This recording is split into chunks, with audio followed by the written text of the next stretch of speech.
ख्रिस्त में अति प्रिय माता पिताओं, भाइयों, बहनों एवं बच्चों, आप सबको 28वां सामान्य रविवार में स्वागत है।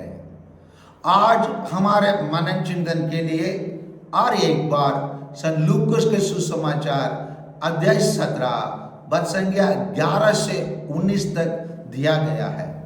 इसमें दिया गया शीर्षक यही है, 10 कोड़ी। इसमें इस प्रकार बात शुरू होती है। ईसा यरूशलेम की यात्रा करते हुए समारिया और गलीलिया के सीमा क्षेत्रों से होकर जा रहे थे।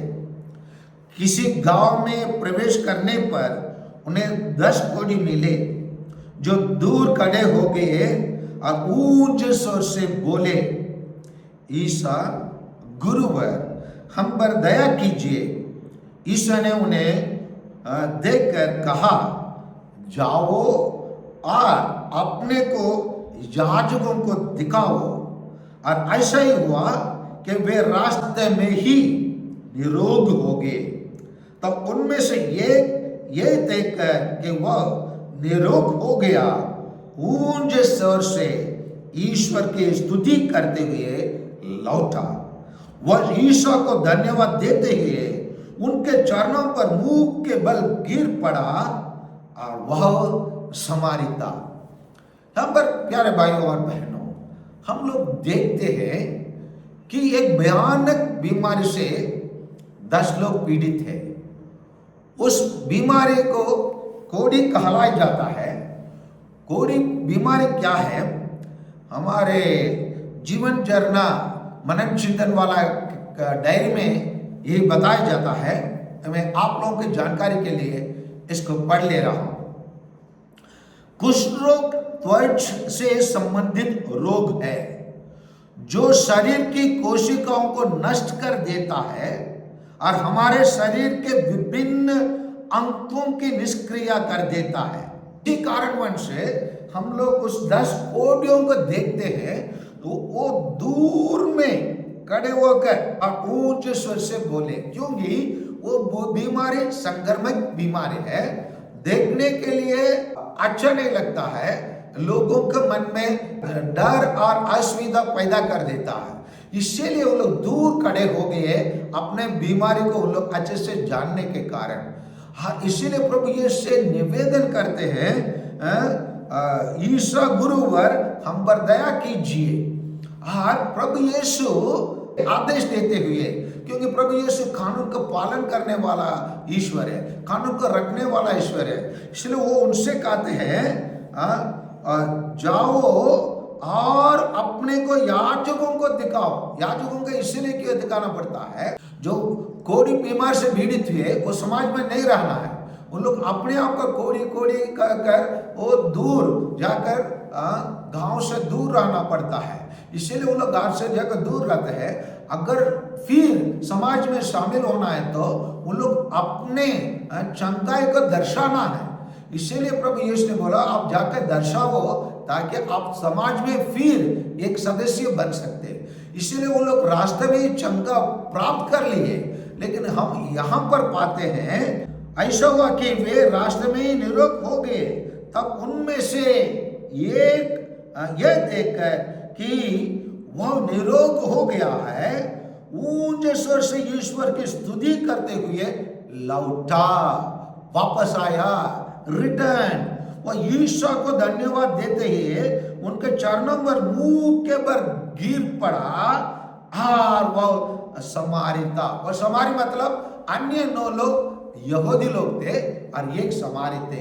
और ये एक व्यक्ति जो समाज में छुआछूत समझाया जाता था और परदेशी समझाया जाता था, जो गैर यहूदी समझाया जाता था, वह ईश्वर के पास लौट आया।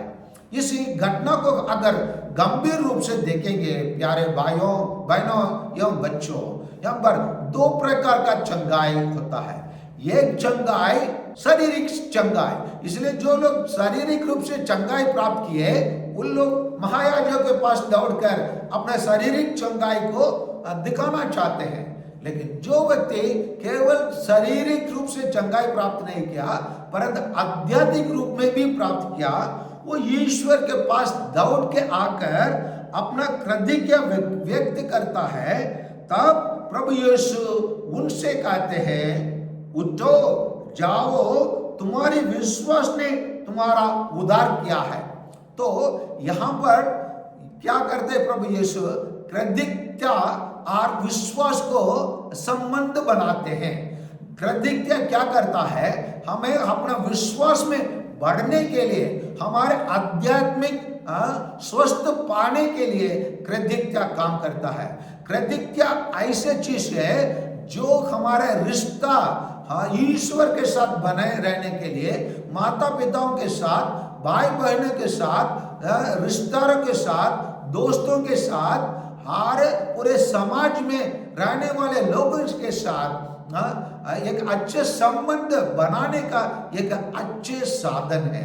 इसलिए कृतज्ञता के बारे में स्तोत्र ग्रंथ 116:12 में यह कहा जाता है, उनके सब उपकारों के लिए मैं क्या दे सकता हूँ।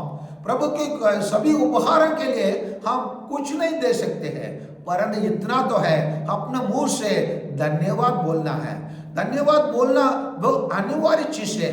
और उसमें वो धन्यवाद हमको लोगों के साथ अच्छे रिश्ता बना के रखने में मदद करता है। मैं अक्सर हमारे धर्म प्रांत के में रहने वाले लोगों को तीर्थ यात्रा में दक्षिण भारत के लेके जाता हूँ, जैसे चेन्नई, वेलांगनी, केरल, गोवा, ऐसे जगह लेके जाता हूँ। वो जहाँ मैं जाता हूँ, मैं बहुत सारे हमारा धर्म भाई बहनें और फादर लोग में निर्भर रहता हूँ। और ऐसे लोग जो मदद करते हैं, जैसे बस के लिए, ट्रेन के लिए, रहने के लिए, भोजन के लिए जो व्यवस्था करते हैं, जैसे वापस आता हूँ उनके लिए तुरंत एक संदेश भेजता हूँ कि आपने ऐसे महान कार्य किया, इसी के कारण हमारे तीर्थ यात्रा मंगल रहा, शुभ रहा, अच्छा रहा, और हम लोग बहुत कुछ कठिनाई का सामना नहीं कर पाए। ऐसे कहने के टाइम पर जो लोग हमको उत्तर देते हैं, हमने कुछ महान कार्य नहीं किए, ये हमारा कर्तव्य है, हम अपने भाई बहनों को मदद करना है।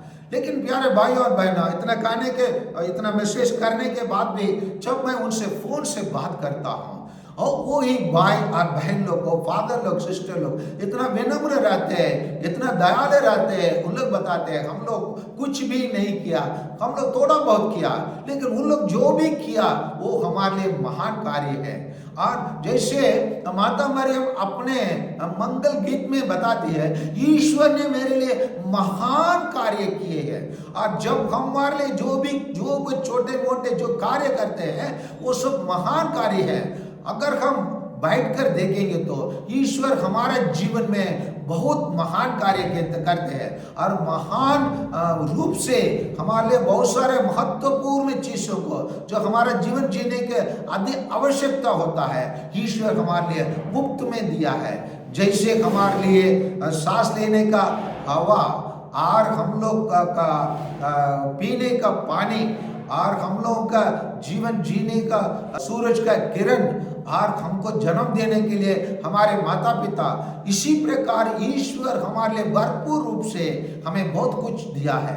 लेकिन अक्सर हम लोग उस 9 कोड़ियों के समान आकृति के रह जाते हैं। इसीलिए ये जीवन झरना किताब में हमें ये कोड़ी बीमारी कैसे हम प्रत्येक जन में रहता है उसको मैं थोड़ा पढ़ के बता रहा हूँ। ठीक उसी प्रकार, ठीक कोड़ी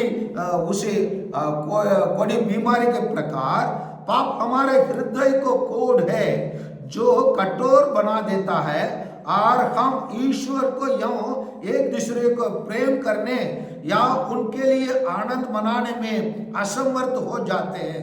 लेकिन यीशु क्रिस्त के पास हमें पूरी तरह से ठीक करने की शक्ति है। अगर हम उसके शब्दों को सुनते हैं और मनन कर उनका पालन करते हैं, तब हम भी ठीक हो सकते हैं और रोग मुक्त हो सकते हैं।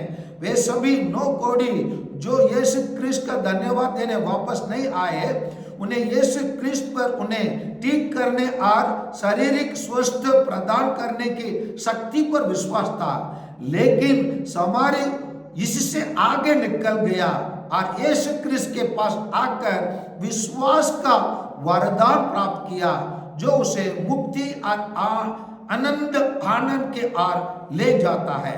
इसलिए समारी के लिए यह चमत्कार एक मुक्तिदायक घटना थी।